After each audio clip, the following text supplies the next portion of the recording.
बच्चों, हमने हमारी लास्ट क्लास में समझा था कि सिंगल कॉलम और डबल कॉलम कैश बुक क्या होती है। आज हम समझेंगे कि पैटी कैश बुक क्या है। जो हमारा इस चैप्टर का लास्ट पार्ट है वो हम समझेंगे कि पैटी कैश बुक क्या होती है। बेसिकली हमने बहुत बार देखा है कि बहुत सारी ऑर्गेनाइजेशंस के अंदर रूटीन बेसिस के जो खर्चे होते हैं, डे टू डे ट्रांजेक्शन्स जो होते हैं, उन ट्रांजेक्शन्स की रिकॉर्डिंग करना इतनी बड़ी कैश बुक प्रिपेयर हो जाती है उसकी वजह से, और उसकी वजह से हम कोई एसेंशियल या इंपॉर्टेंट ट्रांजेक्शन्स को फाइंड आउट करना हमारे लिए मुश्किल हो जाता है। तो ऐसी परिस्थिति से निपटने के लिए हम क्या करते हैं, एक पैटी कैश बुक प्रिपेयर करते हैं। पैटी कैश बुक का मीनिंग होता है कि वो कैश बुक जो स्मॉल अमाउंट ऑफ ट्रांजेक्शन, जो रूटीन बेसिस के ट्रांजेक्शन हैं, जिनकी वजह से कैश बुक बहुत बल्कि हो जाती है, उसे बल्कि ना बनाने का और उन्हें एक अलग रेस्पेक्टिव एक कैश बुक और प्रिपेयर की जाए, जिसे हम पैटी कैश बुक कहते हैं, जिसका मेन एसेंशियल पार्ट जो है वो क्या है कि जो स्मॉल ट्रांजेक्शन है हम उसे रिकॉर्ड कर पाए। बेसिकली पैटी कैश बुक जो है वो दो तरह से प्रिपेयर की जाती है। First is simple patty cash book and the other one is impress system of petty cash book. दो सिस्टम हम फॉलो करते हैं, इन दोनों में से किसी भी सिस्टम से हम हमारी पैटी कैश बुक को मेंटेन कर सकते हैं। सबसे पहले है simple patty cash book. Simple patty cash book वो पैटी कैश बुक है जिसके अंदर हम हमारे कैशियर को या हम हमारे एम्प्लॉय को, हेड कैशियर अपनी तरफ से एक पर्टिकुलर अमाउंट अलोकेट करता है, प्रोवाइड कराता है कि ये पैसा मैं आपको दे रहा हूं, जिससे आप आपके रूटीन बेसिस के ये स्मॉल अमाउंट के ट्रांजेक्शन्स आप करिएगा। जब आपका ये पैसा खत्म हो जाए तो उसका पूरा हिसाब बनाकर उस पैटी कैश बुक, जिसको हम अकाउंट कहते हैं, पैटी कैश अकाउंट, वो प्रिपेयर करके मुझे हैंडओवर करें कि आपको जो मैंने अमाउंट पे किया है उस अमाउंट को आपने कहां कहां पर एक्सपेंड किया है। तो आपके एक्सपेंडिचर्स जो है वो कहां कहां पर हुए हैं वो आपको बताना है। तो पैटी कैश बुक जो है, जिसके अंदर हम सिंपल पैटी कैश बुक समझते हैं, वो क्या कहती है कि एक सिंगल अमाउंट आपको पे कर दिया जाता है। जब वो अमाउंट आपका पूरा का पूरा खत्म हो जाए तो आप उसका हिसाब बनाकर हमें हैंडओवर करें और हम आपको फिर से अमाउंट पे कर देंगे। लेकिन impress system of petty cash book ये कहता है कि हम हमारे ट्रांजेक्शन्स के ऊपर भी नजर रख पाए और मैं आपको एक पर्टिकुलर डेट या पर्टिकुलर डे या पर्टिकुलर पीरियड के बाद मैं आपको उतना अमाउंट फिर से पे कर दूंगा, या मैं ये कहूं कि आपके उस वॉलेट को या आपके उस पैटी कैश अकाउंट को मैं आपको फिर से उसी बैलेंस पर लाकर खड़ा कर दूंगा जिस पर आपने स्टार्ट किया। जिसका बेनिफिट ये होगा कि मैं पता कर पाऊंगा कि मेरे रूटीन बेसिस के खर्चे कितने होते हैं। तो मैं बेसिकली, मेरे ऊपर डिपेंड करता है कि मैं वो पीरियड मैं सेलेक्ट करूं कि मैं किस पीरियड पर वो पैटी कैश प्रिपेयर करना चाहता हूं। अगर मैं पीरियड बेसिस पर पैटी कैश बुक का अंदाजा लगाना चाहता हूं कि से 7 दिन हर वीक में मेरा कितना खर्चा होता है, उसका अगर अंदाजा लगाना चाहते हैं तो हम impress system of petty cash को अप्लाई करते हैं। Impress system of petty cash ये कहता है कि फॉर एग्जांपल मैंने आपको 1 जनवरी हमारा ईयर स्टार्ट हो रहा है, मैंने 1 जनवरी के दिन आपको 2000 रुपए का पेमेंट किया कि आप अपने रूटीन ट्रांजेक्शन्स को खर्च करें। ये 2000 का भी मैंने एस्टिमेट लगाया कि मेरे हिसाब से पूरा वीक चलाने के लिए हमारे रूटीन ट्रांजेक्शन, छोटे मोटे ट्रांजेक्शन 2000 रुपए तक के हो जाते हैं। छोटे मोटे का मतलब हो गया कन्वेंस का एक्सपेंस, पोस्टेज, कोरियर का एक्सपेंस, या इस तरह के छोटे छोटे स्टेशनरी का एक्सपेंस। ये ऐसे छोटे मोटे खर्चे जो हम करते हैं 10, 20, 50, 100 रुपए में, वैसे खर्चे हमारे जनरली बहुत फ्रीक्वेंट होते हैं। तो हमने वीक का एक अजम्पशन लगाया कि एक वीक के अंदर हमारा जो भी खर्चा होगा वो एक वीक के अंदर हम अज्यूम करते हैं कि हमारा जो भी एक्सपेंस होगा वो हम 2000 रुपए मानते हैं। पूरा वीक खत्म हुआ, 7 जनवरी के दिन मैंने आपसे पैटी कैश फिर से मांगा कि आप मुझे जो 2000 रुपए मैंने आपको 1 जनवरी के दिन दिए, आप मुझे उसका हिसाब बताएं। 2000 में से मान लो आपके 1400 रुपए खर्च हुए, तो आपने ये आकर 1400 का हिसाब मुझे बता दिया कि out of 2000 we have spent ₹1400 and 600 are still remaining with us. तो imprest system of petty cash book क्या कहता है कि ये जो 14 से खर्च हुए इसका हिसाब तो आप मुझे 7 दिन में दे दो। अब आपके पास बचे हैं 600 रुपए, मैं आपको जो आपका खर्च हुआ वो अमाउंट फिर से आपको रिफिल कर देता हूं और आपका बैलेंस फिर से नए हफ्ते के लिए कितना हो जाएगा, 2000। तो मैं आपको 7 जनवरी के दिन आपको फिर से 1400 रुपए पे कर देता हूं। तो आपका बैलेंस हो गया 2000, बिकॉज 600 रुपए आपके पास ऑलरेडी पड़े थे और 1400 मैंने आपको अभी फिर से दे दिए। अगेन आपको अगला वीक चलाना है, अगले वीक में आपका जो भी खर्चा होगा आप मुझे बताएंगे, जो बैलेंस बचेगा उसको मैं फिर से रिफिल करके आपका बैलेंस 2000 कर दूंगा। जिससे मुझे क्या बेनिफिट मिल रहा है कि मैं एनालाइज कर पा रहा हूं कि वीकली बेसिस पर मेरे ये छोटे छोटे ट्रांजेक्शन कितने अमाउंट के होते हैं। अगर ये बहुत बड़े अमाउंट में होने लग जाते हैं तो मुझे इन्हें कैसे कंट्रोल करना है, उसके लिए कंट्रोल मेजर्स भी फाइंड आउट करने में हमें मदद मिलती है। वहीं अगर ये सिंपल कैश बुक होती तो मैंने आपको 2000 रुपए दिए जिसमें पीरियड फिक्स नहीं है, ये 2000 आपके 5 दिन में खत्म हो जाए तो आप 2000 का हिसाब मुझे ला कर दें, मैं आपको फिर से पैसा दे दूंगा। ये 2000 का हिसाब आपका मान लो 1 महीने में खत्म होता है, तो आप जिस दिन ये 2000 रुपए आपके खर्च हो जाते हैं उसका हिसाब आप मुझे ला के दें, मैं आपको फिर से पेमेंट कर दूंगा। ये है सिंपल कैश बुक, जिसमें हमारा थोड़ा बहुत एनालाइज करना थोड़ा सा मुश्किल हो जाता है, लेकिन वही इंप्रेस सिस्टम हमें बेनिफिट देता है कि हम हमारे खर्चों के ऊपर कैसे कंट्रोल करें, उसमें हमें मदद मिलती है। अब हमें समझना जरूरी है कि पेटी कैश बुक का प्रिपरेशन कैसे होता है। पेटी कैश बुक को प्रिपरेशन करने से पहले हमें उसका फॉर्मेट समझना जरूरी है। दो तरह की पेटी कैश बुक हम प्रिपेयर करते हैं, एक होती है सिंपल पेटी कैश बुक और दूसरी होती है एनालिटिकल। सिंपल पेटी कैश बुक का मतलब है कि हम उसके अंदर जो भी खर्चा होता है उसका एक ही अमाउंट का कॉलम है, हम सारा खर्चा उसी अमाउंट के कॉलम में मेंशन करते हैं।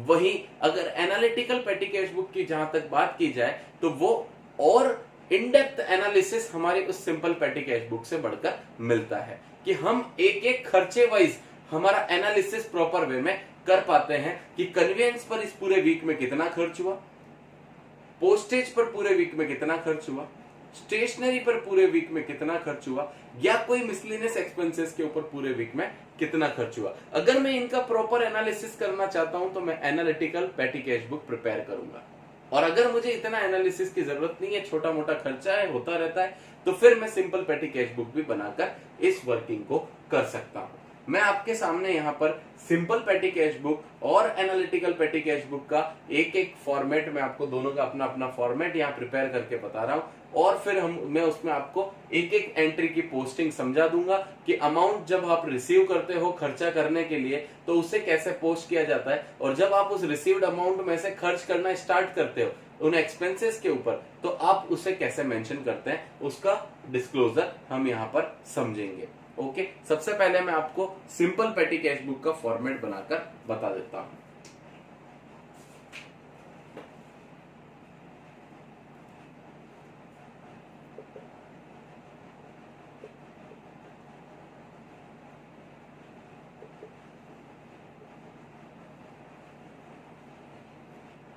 सिंपल पेटी कैश बुक के फॉर्मेट बनाने के लिए आपको सबसे पहला कॉलम रखना है अमाउंट रिसीव्ड का। जो भी पैसा आप रिसीव करेंगे शुरुआत में वो आप सिंपल पेटी कैश बुक के पहले कॉलम अमाउंट रिसीव्ड में मेंशन करेंगे। दूसरा कॉलम होगा हमारा लेजर फोलियो का।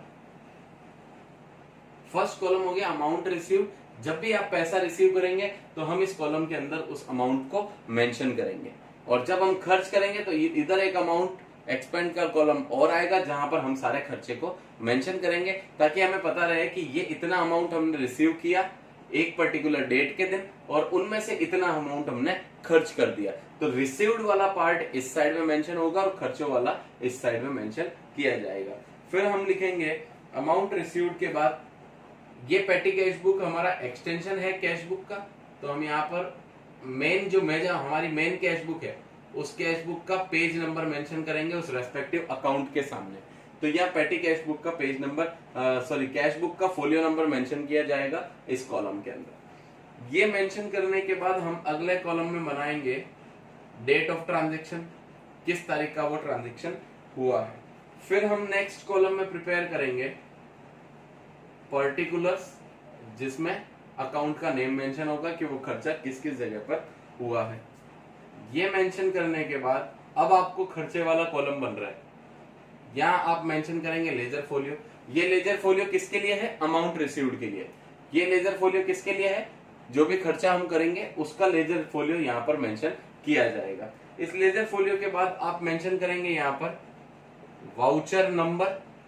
वाउचर नंबर मतलब सोर्स डॉक्यूमेंट, जो चैप्टर हमने पढ़ा था उस सोर्स डॉक्यूमेंट को प्रिपेयर करते हो तो हर वाउचर का अपना एक वाउचर नंबर है। वो वाउचर नंबर आपने प्रिपेयर किया होगा as an evidence, as an verifiable objective, कि हम वेरीफाई कर पाए कि ये खर्चा हमारा किस पर्पज से हुआ, उसका बिल, उसके एविडेंसेस हम यहाँ पर मेंशन करते हैं। तो वो वाउचर नंबर आपको यहाँ पर उन खर्चों के नाम के सामने मेंशन करना पड़ेगा कि इस पर्टिकुलर एक्सपेंस के लिए मैंने ये वाउचर नंबर प्रिपेयर किया था। आप particulars, ledger folio, voucher number, और फिर है हमारा लास्ट कॉलम अमाउंट पेड। ये है हमारा सिंपल पेटी कैश बुक का फॉर्मेट। मैं आपको इसकी पोस्टिंग आगे जाकर बताता हूं, अभी हम पहले फॉर्मेट समझ लेते हैं। उसके बाद आता है मेरा analytical.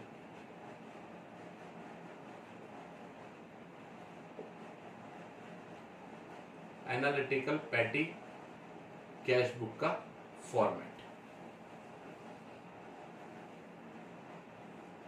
Analytical petty cash book का फॉर्मेट समझते हैं तो सबसे पहले आप यहाँ क्या लिखते हैं, जिस तरह से अमाउंट रिसीव्ड है यहाँ पर भी अमाउंट रिसीव्ड लिख सकते हैं, या फिर आप लिख सकते हैं रिसिप्ट, कि आपने जब जब भी पैसा रिसीव किया और वो आप यहाँ पर मेंशन करेंगे। उसके बाद आप मेंशन करेंगे डेट ऑफ ट्रांजैक्शन, फिर आप मेंशन करेंगे वाउचर नंबर, फिर आप मेंशन करेंगे पर्टिकुलर्स,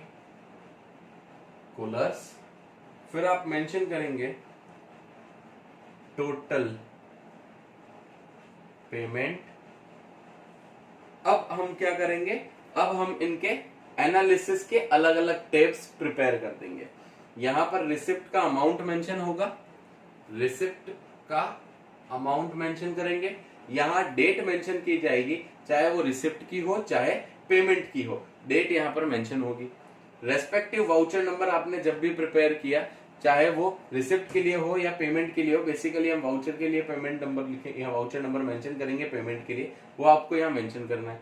फिर आएगा पर्टिकुलर, जिसमें अकाउंट के नेम लिखे जाएंगे कि किसके नाम के आगे आपने एक पैसा खर्च किया। टोटल पेमेंट मतलब आपको यहाँ एक्सपेंसेस मेंशन करने हैं कि इस रेस्पेक्टिव अकाउंट में मैंने इतना खर्च किया, स्टेशनरी के लिए इतना खर्च किया, कन्वेंस के लिए इतना खर्च किया, वो सब यहाँ मेंशन होगा। फिर आप ये जो खर्चे हैं, इन खर्चों के अलग अलग हेड यहाँ पर प्रिपेयर कर दिए जाएंगे। फॉर एग्जाम्पल, मेरा एक खर्चा है कन्वेंस का, मेरा दूसरा खर्चा हुआ स्टेशनरी का, मेरा एक खर्चा है पोस्टेज का, एक खर्चा हुआ फ्रेट का। इस तरह से मेरे जितने भी खर्चे यहाँ पर होंगे उनका मैं एक अलग इंडिविजुअल कॉलम बना दूंगा, जिससे मुझे पता रहेगा कि मेरे टोटल कन्वेंस का इस वीक में कितना खर्च हुआ, टोटल स्टेशनरी कितना खर्च हुआ, टोटल पोस्टेज कितना, टोटल फ्रेट कितना, इन सब की टोटल पेमेंट के बराबर आनी चाहिए। ये अब हम एक एग्जांपल लेकर मैं आपको समझा देता हूं। सपोज करें कि 1 जनवरी के दिन, 1 जनवरी 2020 के दिन आपको मैं 5,000 रुपए पे करता हूं, तो आप मेंशन करेंगे अमाउंट रिसीव्ड 5,000। जिस तरह से हम कैश रिसीव करते हैं तो हम कैश अकाउंट को डेबिट करते हैं, लेकिन यहां पर अभी हमारा कैश अकाउंट कौन है, पेटी कैश, तो हम यहाँ पेटी कैश को डेबिट करेंगे और उसके अगेंस्ट क्रेडिट कौन होगा, कैश अकाउंट से पैसा निकलकर कहां जमा हो रहा है, पेटी कैश अकाउंट में। तो एंट्री हो गई petty cash account debit to cash account. तो पेटी कैश बुक के अंदर हम उसकी एंट्री क्या करेंगे, to cash account. Amount mention जब भी रिसीव होगा तो अमाउंट रिसीव्ड यहां लिखा जाएगा और हम यहां पर टू कैश अकाउंट मेंशन करेंगे। फिर आप माने 1 जनवरी को पैसा मिला, 1 जनवरी को ही आपने पैसा खर्च किया कन्वेंस का, कि आपने किसी को काम से ऑफिस से बाहर भेजा, उसने ऑटो का किराया दिया मान लो 10 रुपए, तो आउट ऑफ 5,000 आपका जो है, अब आप खर्चा लिखना चालू करेंगे। तो कन्वेंस वाउचर नंबर जो भी आपने बनाया होगा वो यहाँ मेंशन होगा, ये कन्वेंस का अकाउंट आपका लेजर में जो भी पेज नंबर पर बना है वो यहाँ मेंशन होगा, और आपने कितने रुपए खर्च किए, 10 रुपए। फिर आपने स्टेशनरी का खर्चा किया 2 जनवरी के दिन, यहाँ लिखा, सॉरी, जब भी खर्चा करोगे all expenses and losses are debited by stationery account. मान लो खर्चा हुआ आपका स्टेशनरी में 100 रुपए। फिर 4 जनवरी के दिन आपका फिर से कन्वेंस का खर्चा आता है, तो आपने यहाँ मेंशन किया वो है 50 रुपए, और फिर उसके बाद आपका और कोई खर्चा नहीं हुआ। ठीक है, तो अब अपन क्या करेंगे, बैलेंसिंग करेंगे। हमारे पास पैसा कितना है 5000, खर्च कितना हुआ 100, 50 और 10, टोटल 160 रुपए खर्च हुए। तो बैलेंस जो हमारा बचेगा वो हम फाइंड आउट करेंगे। बैलेंस निकालेंगे, मान लो 7 जनवरी, एक वीक का ही हम अकाउंटिंग कर रहे हैं, 7 जनवरी के दिन बैलेंस निकाला। बाय बैलेंस क्या करेंगे, कैरिड डाउन। बैलेंस कितना आएगा उसे फाइंड आउट करने के लिए आपको क्या करना है, यहां टोटल लगेगी, इस साइड की वो है 5000, वही टोटल आपको इस साइड में मेंशन करनी है, वो आएगी 5000। अब ये टोटल 5000 लाने के लिए मेरा जितना खर्च हुआ 100, 50 और 10, 160 रुपए खर्च हुआ। इस 5000 में से 160 रुपए माइनस करता हूं तो 4840 रुपए मेरा क्लोजिंग बैलेंस होगा। ये बैलेंस पेटी कैश बुक इम्प्रेस्ड सिस्टम अगर है तो मैं इसको 7 जनवरी के दिन ओपनिंग बैलेंस लिखूंगा, टू बैलेंस ब्रॉट डाउन, ये 4840 इस साइड में मेंशन किया जाएगा। और अब मैं अगर इम्प्रेस सिस्टम फॉलो कर रहा हूं तो मैं अब आपको वापस कितने रुपए दूंगा, 5000 का बैलेंस वापस बनाने के लिए मुझे अब कितना देना है, जितना हमने खर्च किया। खर्चा कितना हुआ 160, मैं आपको यहाँ 160 और पे कर दूंगा। 160 आप जब रिसीव करेंगे तो आप क्या मेंशन करेंगे, सबसे पहले तो to balance brought down 4840, to cash account 160। अब आपका बैलेंस हो गया इस साइड का 5000। फिर आप 7 जनवरी से लेकर 14 जनवरी तक आप अपना खर्चा करेंगे, सारे एक्सपेंसेस जो स्मॉल अमाउंट के हो रहे हैं वो यहाँ मेंशन होंगे, अमाउंट यहाँ मेंशन होगा। अगेन उसी तरह से आप यहाँ पर बैलेंस कैलकुलेट करेंगे। अगर इसी ट्रांजेक्शन का मुझे analytical petty cash book prepare करनी होती तो मैं यहाँ लिखता रिसिप्ट में 5000, डेट आती 1 जनवरी 2020, पर्टिकुलर्स में लिखता मैं टू कैश अकाउंट, पेमेंट कुछ भी नहीं किया इसमें। अब मेरे पेमेंट होंगे 1 जनवरी के दिन बाय कन्वीनियंस, कितने रुपए का पेमेंट है 10। 2 जनवरी के दिन बाय स्टेशनरी, कितने रुपए का पेमेंट 50। 4 जनवरी के दिन बाय कन्वीनियंस, कितने रुपए का पेमेंट, सॉरी स्टेशनरी 100 रुपए और कन्वीनियंस 50 रुपए। ये है मेरे तीनों एक्सपेंसेस। और अब 7 जनवरी के दिन मेरा फिर से बैलेंस निकल रहा है। 7 January by balance carried down 4840, total लगाएंगे 5000, वही टोटल यहां आनी चाहिए 5000। अब यहाँ हमारे ये बैलेंस निकालने से पहले हम क्या कर सकते हैं, यहाँ एक टोटल और लगा सकते हैं, वो होगी 160। ये टोटल हमारी इन सब की टोटल के बराबर आनी चाहिए। अभी ये दोनों तो हुए नहीं है हमारे, तो हमारा जो एनालिटिकल पेटी कैश बुक है वो यहीं तक मेंशन होगी। कन्वेंस और स्टेशनरी दो ही हेड है, कन्वेंस स्टेशनरी कन्वेंस, तो कन्वेंस और स्टेशनरी दो ही खर्चे हमने किए। अब हम इसको बाइफरकेट कर देते हैं, 10 रुपए कन्वेंस के, 100 रुपए स्टेशनरी के, 50 रुपए कन्वेंस के। टोटल कितना खर्चा है इस कन्वेंस में 60, स्टेशनरी में कितना 100। इन दोनों की टोटल इस टोटल एक्सपेंस के बराबर आनी चाहिए, वो कितनी है 160। 160 का बैलेंस यहाँ है, यहाँ प्रॉपर कैश कितना मिला था 5000। 5000 में से 160 खर्च कर दिए, बचा कितना 4840, वो मेरा क्लोजिंग बैलेंस है। ये क्लोजिंग बैलेंस नेक्स्ट वीक में फिर से ओपनिंग बैलेंस बन जाएगा। जब इसे ओपनिंग में लिखा जाएगा तो to balance brought down 4840, to cash account अगर रिफिल हो रहा है फिर से पैसा तो टू कैश अकाउंट 160। अगेन हमारा बैलेंस आ जाएगा लेफ्ट हैंड साइड वाला 5000। उन 5000 में से जो भी खर्चा होगा नेक्स्ट वीक में वो इसी तरह से मेंशन किया जाएगा। एनालिटिकल अगर हम बना रहे हैं तो उनका एनालिसिस किया जाएगा कि कन्वेंस में पूरे वीक में 60 खर्च हुए और स्टेशनरी में पूरे वीक में 100 खर्च हुए। तो ये एनालिसिस अगर हम करना चाहते हैं तो हम analytical petty cash book prepare कर सकते हैं। तो इसी तरह से हम कैश बुक पेटी कैश बुक प्रिपेयर करते हैं। और इनकी एंट्रीज भी हमने यहाँ पर सीखी कि अगर कैश रिसीव हो रहा है तो एंट्री होगी petty cash account debit to cash account. जो भी खर्चा हमने किया अगर चाहे तो एक ही तारीख में एक साथ लिख सकते हैं। इससे अच्छा ये है कि आपने जैसा खर्चा किया वैसे मेंशन करेंगे। तो जनरल एंट्री होगी conveyance account debit to petty cash account, stationery account debit to petty cash account, conveyance account debit to petty cash account. और अगर आप चाहते हैं कि हम एक ही तारीख में एक साथ उतार दें 7 जनवरी के दिन तो इनका बाइफर्केशन आपके पास ऑलरेडी पड़ा है। 7 जनवरी को एक ही एंट्री एक साथ पास कर सकते हैं, वो होगी petty cash account to cash account, और फिर होगी conveyance account debit stationery account debit to petty cash. Conveyance में जाएंगे 60 रुपए, स्टेशनरी में जाएंगे 100 रुपए, और पेटी कैश क्रेडिट होगा 160 रुपए से। तो पेटी कैश में अभी भी डेबिट बैलेंस पड़ा हुआ है 4840 का। आप नेक्स्ट वीक में अगर रिफिल करते हैं तो फिर से 160 की एंट्री हो जाएगी। Petty cash account debit to cash account 160, again आपका पेटी कैश का बैलेंस 5000 होगा। तो हमने अभी क्या समझा कि किस तरह से सिंपल पेटी कैश और analytical petty cash book prepare की जाती है, किस तरह से उनकी अगर जनरल एंट्री पूछी जाए तो हम जनरल एंट्री पास कर सकते हैं, किस तरह से उनकी बैलेंसिंग की जाती है, अकाउंट प्रिपरेशन कैसे होता है, बैलेंसिंग कैसे होती है, और उनका एनालिसिस कैसे किया जाता है एनालिटिकल पेटी कैश बुक में। तो इसी के साथ हमारा ये जो चैप्टर है कैश बुक का, जो हमारी अदर सब्सिडरी बुक्स का पार्ट है, फर्स्ट पार्ट, वो हमने कंप्लीट कर लिया पेटी कैश बुक वाले पार्ट को कंप्लीट करके। क्योंकि इससे पहले हमने समझा था preparation of cash book in single column as well as double column cash book. After that we have understood the petty cash book in simple format and analytical format. तो ये इसके साथ हमारा चैप्टर फिनिश होता है। आप इसके questions practice करें, इसी बेस पर इसी तरह से प्रॉपर फॉर्मेटिंग के साथ आपको क्वेश्चंस फिलअप करने हैं या कैलकुलेट करना है और उन्हें उसी अकॉर्डिंग सॉल्व करने हैं। Thank you.